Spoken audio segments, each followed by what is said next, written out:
Well, sometimes you just get BABIP to death. And that's exactly what happened to the Mariners today as they dropped their series finale with the Rays by a frustrating score of 2-1. Let's talk about it here on the Locked On Mariners postgame show. Colby, hit it. You are Locked On Mariners, your daily Seattle Mariners podcast. Part of the Locked On Podcast Network, your team every day. It's Thursday, April 28th, 2022, and this is the Locked On Mariners podcast brought to you by BlueNile.com. This Mother's Day, give mom something she'll treasure forever with fine jewelry from BlueNile.com, and Locked On Sports listeners get $50 off $500. Use promo code Locked On, that's LOCKEDON, at checkout. Thank you so much for making us your first listen of the day. We are free and available on all platforms. I am your host, Ty Gonzalez, reporter and editor at AllSeahawks.com, joined as always by my co-host, Colby Patnode. Be sure to follow the show on Twitter at LO_Mariners. You can follow me at Dane Gonzalez, that's DANE, GNZLZ, and Colby at CPAT11, that's CPAT11. Be sure to also check out our Patreon, where we talk about the Mariners even more and also get into some non-baseball talk twice a week. Visit patreon.com/Control the Zone for more information on that if you are interested. And if this is your first time joining us here on the Locked On Mariners podcast, welcome to the show. If you like what you hear, give us a follow or subscribe wherever you listen to this. And if you're watching us on YouTube, hit the subscribe button, turn on the notification bell, and give this video a thumbs up. We greatly appreciate it. So we had some breakfast and baseball today, and because of that, we're doing more of a chill, laid back type of post-game show today. Colby's also feeling under the weather. I have some NFL draft stuff to attend to for my main gig, so we're probably going to keep this one fairly quick. But the Mariners, they're one-run success from last year has unfortunately not carried over to 2022, at least not as of yet. And that showed up again today with a one-run loss, a 2-1 loss. They lost by one run yesterday in a 3-2 affair as well. Chris Flexen goes 6 2/3 innings. Solid ball, was struggling a little bit to start this game off, but kind of corrected course and gave the Mariners some quality innings there, gave them a chance to win ultimately. Eugenio Suarez with a rare RBI triple to kick this game off in the first inning, but that's where the scoring ended for the Mariners. They did have an opportunity with bases loaded and just one out at one point in this game. I believe it was the fifth inning, might have been the sixth inning. Correct me if I'm wrong. But Suarez doubled in, or hit into a double play, and that ended that threat. And they didn't really muster another significant threat the rest of the way. Colby, let's start with Flexen here, though, because like I said, this may have been his best start of the year. I don't know. I mean, the royal start that he had last week was pretty solid as well. But he was giving up some hard contact in this one. Wasn't really locating the changeup to start this game off. But like I said, he kind of course corrected and figured some things out, and ultimately, and most importantly, gave the Mariners a chance to win. What did you see out of Flexen? Yeah, he really used the cutter a lot today. It was cutter fastball heavy. We saw a lot of changeups. The curveball was kind of the pitch he ignored throughout the day. 15 whiffs on 46 swings. That's pretty good for Chris Flexen. We've talked about how his stuff is a little bit better than a lot of fans think it is. It's certainly not top of the rotation, but it's not like he's Tyler Anderson. He's got decent stuff. So he threw the cutter and fastball a lot. Like you said, first couple innings, it was iffy whether or not he could go deep in this game. And then once the third inning started, he just cruised right along until the seventh. And even then, he appeared that he had pitched himself out of his only jam of the day. And the BABIP gods decided not to smile on the Mariners today, and the ball just happens to hit him, and it's the go-ahead run. And so it's unfortunate. Both runs he gave up were on weak contact, just perfectly placed hits. But he was very, very good again. And it appears that Flexen is, I don't know how many more starts he has to do it for before people just accept that he's a number 4 starter. But we're at 35 now, I think, in his Mariner career. And he's posting a 3.5 ERA and a pretty good FIP. So it's not exciting, but Chris Flexen's a solid, starting pitcher in a pretty good rotation. And he showed it again today. He's going to have some hiccups here and there, but for the most part, he's going to give you a shot to win when he goes out there. Yeah, missed opportunities, the story in this one for the Mariners. Hmm. Not just the offense either. You know, you had a pretty big opportunity here with the Rays where Kevin Kiermaier, Randy Arozarena, G-Man Choi, Mike Zunino weren't in the lineup today, and it just kind of felt like, hey, here's an opportunity for you to win this ball game. And look, the pitching held up its end of the bargain for the most part. Hmm. With Flexen only gives up the 2 runs, and one of them is just iffy, as you said, and Diego Castillo kind of got the Mariners in a jam, and Anthony Misevich had to walk a tightrope and nearly blew that, and but was able to make it out of the 8th scoreless, and again gave the Mariners a shot to win this game, and they just couldn't take advantage of it. JB Crawford had a leadoff single in the 9th inning, but then there was some more BABIP bad luck, where Julio Rodriguez popped it up and just kind of fell over the head of Brandon Lau, and but JP Crawford got forced out at second on that play. Julio did steal a couple bags in this game. He had a pretty solid game, and there was a scary moment though where he got hit on the Yeah. hand, and it seemed like he was in some real pain. It didn't seem like he was able to close his left hand at one point, but he was able to shake it off after getting looked at by the training staff and Scott Service, and stayed in the game. And then, of course, there was another bad strike 3 call on Julio, and this time, finally, someone defended Julio. Scott Service, just in his 3rd game back from COVID, runs out onto the field, yelling at the home plate umpire, deservedly so, just absolutely lays into him, and then calmed down a little bit, and seemed to have kind of a normal discussion with him, but not before he was ejected from this ball game. But after the game, Scott said that this is unacceptable, basically, and apparently the Mariners have filed a letter to Major League Baseball, just talking about this because this is getting ridiculous at this point. And I'm not Hmm. saying, and I don't believe that Major League Baseball by any means has some sort of bias against Julio Rodriguez, and there's like an actual reason for this, but it's happening too much. Something has to be done about this. I don't know what it is about his strike zone, or what it is about the umpire's strike zone with Julio, rather, that is causing these things to continuously happen to him. And yeah, some of this does fall on him a little bit because he is getting into a lot of 0-2 counts, 1-2 counts, but at a certain point, it's just, this is too over the top. Something's got to be done about this.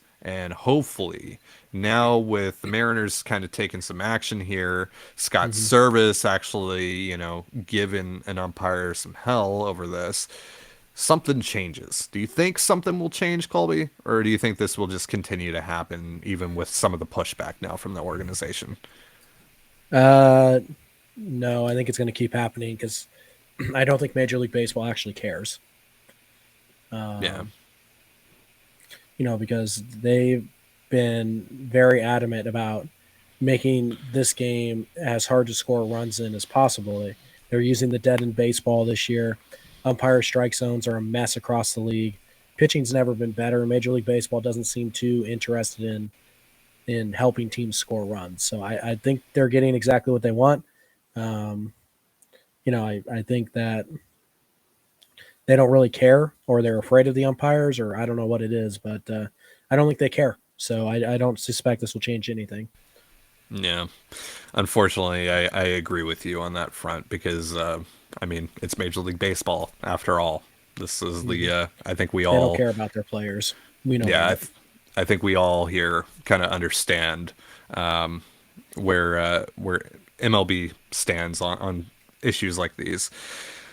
So yesterday, which kind of feels like an eternity ago, but it wasn't even 24 hours ago, Marco Gonzalez had to leave in the first inning after taking a 109 mile per hour liner off of his left wrist. Left wrist contusion is the diagnosis on him, but he was out playing catch this morning. We'll see if he's able to make his next start. That would be Monday in Houston. We're going to be talking about some other options there if Marco is unable to go, and also just talk about the possibility of Marco staying the course here and making that start in just a moment. But real quick, a reminder, this episode of Locked On Mariners is brought to you by Blue Nile. Whether she prefers a statement piece or everyday subtle elegance, BlueNile.com has fine jewelry options for every mom. Mark Mother's Day with something enduring: classic diamond stud earrings, elegant tennis bracelets, birthstone pendants, and so much more. This Mother's Day, give mom something she'll treasure forever with fine jewelry from BlueNile.com, and Locked On Sports listeners get $50 off $500. This podcast exclusive is only good through Mother's Day. Use promo code Locked On, that's LOCKEDON, plus every order is insured, ships free, and arrives in discreet packaging that won't give away what's inside. That's pretty convenient if you're like me and live 1,000+ miles away from mom. So shop stress-free and find your forever piece. Go to BlueNile.com today. You're listening to Locked On Mariners. Thank you again for making us your first listen of the day. For your next listen, check out the Locked On Now podcast. There are recaps of MLB games with analysis from our local experts, including myself, taking fans through the season like no other network. It is free and available wherever you get your podcasts, just like us. So, Colby, like I said just a moment ago, Marco Gonzalez gets hit on the left wrist with a 109-mile-per-hour liner. Left wrist contusion is the diagnosis, though he was out on the field this morning at Tropicana Field playing catch. How do you feel about Marco making his next start with an injury like that? Yeah, it's really more about how he feels. It seems impossible that he would be ready when you saw the injury live. The fact that he's playing catch already is a pretty good sign, but again, we don't know. He's got to get on a mound. He's got to throw off a mound. He's got to be able to, ramp up and throw more than 50 balls, in a warm-up situation. So we'll see what happens. I think that what we at least can take a pretty good guess at right now is that Marco's probably not going to miss more than one start, if he even misses one. And if that's the case, then I kind of doubt that they would call up somebody like Kirby and Stout, who Dipoto did name drop this morning on 710 Seattle Sports as being in line to take that start if needed. So I think if they can't, if Marco can't go, I think they would probably just bullpen it for a day, or maybe call up somebody like Ponce de Leon, who's throwing pretty well right now in Tacoma, or just give the start to Justice. Right. It's just, I don't know if you want to add guys to the 40-man unnecessarily to make one start and burn an option. So we'll see what happens. If it was going to be multiple starts, then I would think you might as well call up Kirby.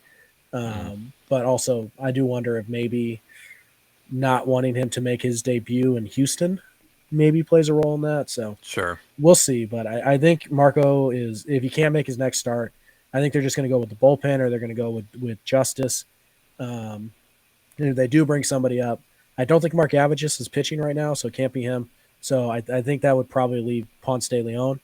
And, he's got a little bit of a major league track record. He's been good in the past, so maybe he makes some sense. And maybe he's even a guy who they call up and keep in the bullpen after his start. Or maybe it's Rowan Aselius, who went multiple innings last night in Tacoma and looked pretty good doing it. So they have options for a short-term thing. If it was going to be 3 or 4 starts, I would guess that they would probably be more inclined to call up Kirby or Levi Stout. Yeah.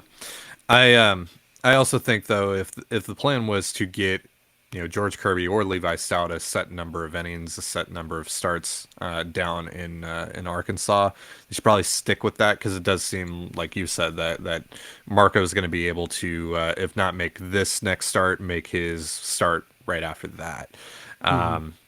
So, and like you said, they have options. They have Justice Sheffield, who has starting experience. They have Penn Murphy. They called him back up today.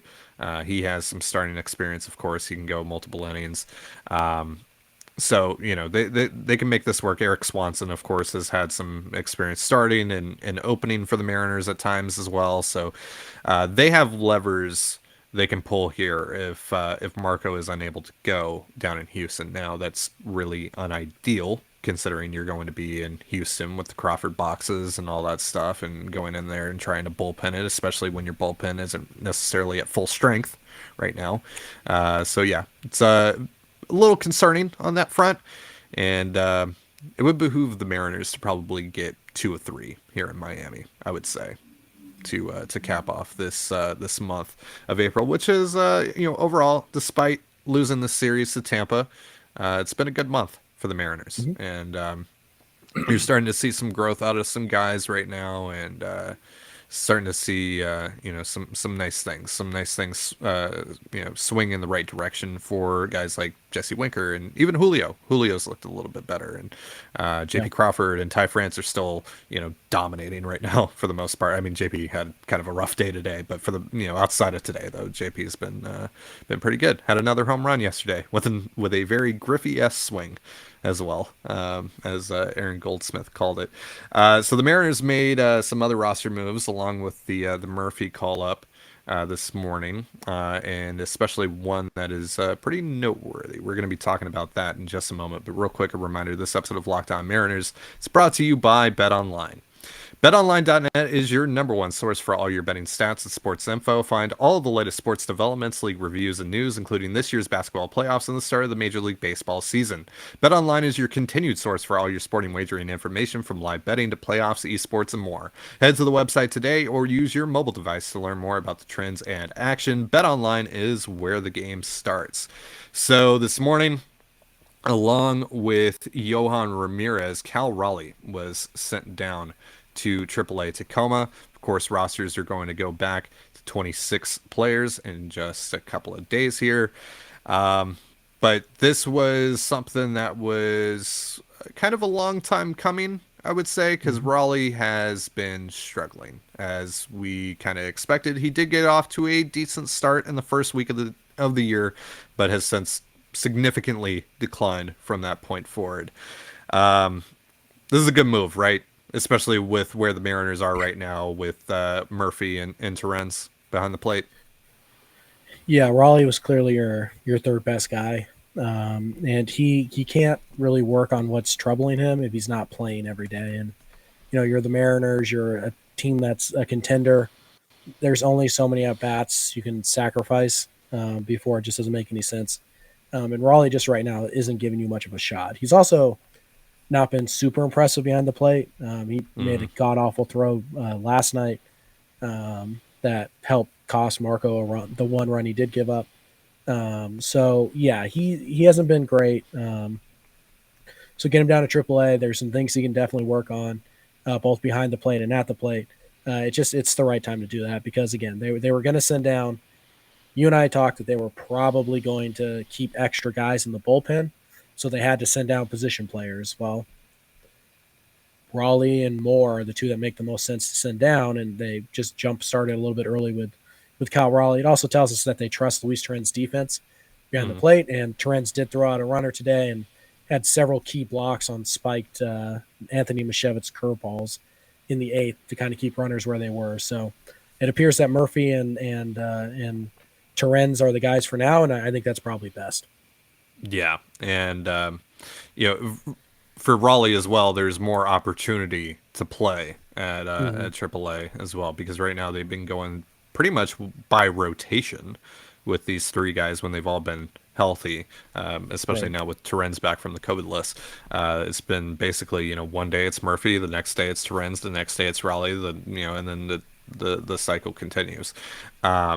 Raleigh in 9 games this year, 28 plate appearances, 083 batting average, 214 on base percentage, 208 slugging percentage. That's a 39 WRC plus. He was striking out 32.1% of the time. It's just not going to cut it. I still believe in Cal Raleigh, though. I just don't think that he's a major league hitter right now. Just don't think that he's a major league player, really, if we account the defense as well. It's right. He's got some stuff that he needs to work on, like you said. Yeah, you just can't stack him, Julio, and Kelnick in the same lineup right now. Julio's getting a lot better, and he's looking more and more comfortable. Kelnick kind of has this one at bat is really good, the next one's terrible. He's very inconsistent right now. And we just put all three of those guys in the same lineup at the same time. You kind of need everybody else to pick up the slack, and it's a lot to ask. So, but it hurts when you have those guys 7, 8, 9 as well. It's just right. Yeah, you're looking at a lot of 3 up, 3 downs there. Hmm. Yeah. So Well, and a lot of strikeouts, which and a lot. hurts. Yeah. Yeah, a lot of strikeouts, a lot of missed opportunities there when it comes to their section of the lineup. So hopefully this leads to a bit more stability in the lineup, some more upside in the lineup, especially getting back Mitch Haniger will help immensely, and that's supposed to happen in Miami. He told Daniel Kramer of MLB.com this morning, or maybe it was yesterday, that he had a pretty rough bout with COVID. Kind of surprised that he's actually not going on a rehab stint because it's almost been 2 weeks now that he's been out. And with him, kind of struggling with his particular case of Yeah. COVID, got to wonder how his body recovers from that. Right. He's also talked about how he just hasn't felt like as good athletically. Like it's Yeah. drained him of some of his. So playing a couple games, get your feet under you, seems like a good idea. So we'll see. We'll see what they decide to do. But since he's with the club, I Yeah. don't think they're gonna fly him to No. California to play with Tacoma or Spokane to play with the Aqua Sox. So Yeah. yeah, we'll see. Thankfully, they have the DH in the National League now, so kind of maybe ease them in that way. Yeah. That's a pretty big outfield there in Miami as well. So Yeah. yeah. Probably would be best not to have him out there. Jesse Winker, one of them is going to be out there in the field though, and that's scary. But that's a discussion for tomorrow's episode of Locked On Mariners, and that's going to do it for our show today. Like I said, this today was going to be pretty quick, considering how Colby's feeling, considering just the busy nature of today with the draft and everything. But thank you so much for joining us here for our post game show. For Colby Patnode, I'm Ty Gonzalez. Be sure to give us a follow on Twitter at LO_Mariners. You can follow me at Dane Gonzalez. That's DANEGNZLZ, and Colby at CPAT11. That's CPAT11. You can also find all that stuff in the description of this episode. And thank you again for making us your first listen of the day, just like you do here every day. Now make your second listen of the day Locked On MLB. That's where Paul Francis Sullivan, and please call him Sully, brings you his unique perspective on the Major League's present and past. It's free wherever you get your podcasts, just like us. So have yourself a beautiful baseball day, and we will see you tomorrow. Peace.